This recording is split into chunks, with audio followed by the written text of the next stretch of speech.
अक्षरे ही जास्त प्रमाणामध्ये लिहिलेली आपल्याला दिसतात. परंतु मग ही जी कॅपिटल अक्षरे आहेत, मोठी अक्षर आहेत, यांचे काही नियम आहेत. ते नेमकी मोठी कुठे वापरायची असतात त्याचे काही नियम पाहूयात. त्याचा पहिला नियम आहे वाक्याची सुरुवात.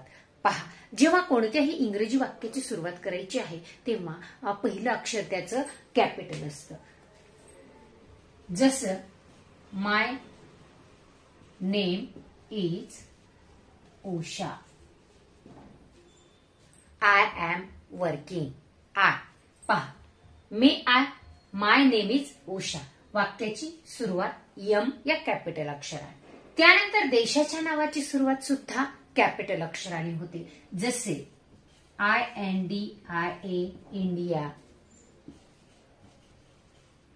Japan, America, China, Russia, France etcetera. I हे सर्वनाम पहा कोठेही वाक्यामध्ये आले तरी कॅपिटल लिहायचं.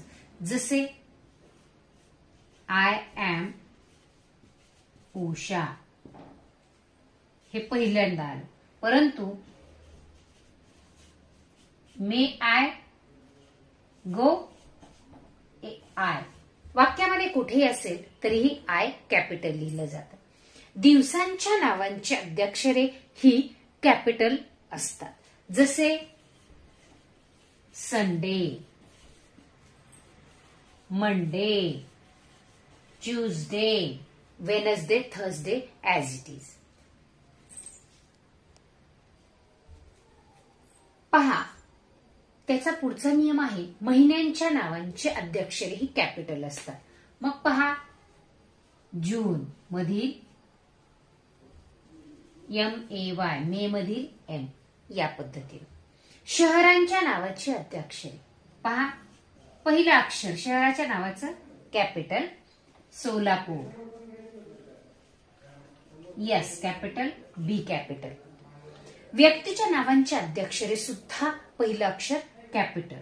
मग मोहन,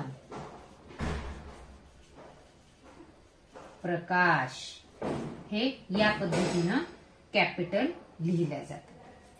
तसेच आडनावांचे अद्याक्षर सुद्धा कॅपिटलच असते. मोरे,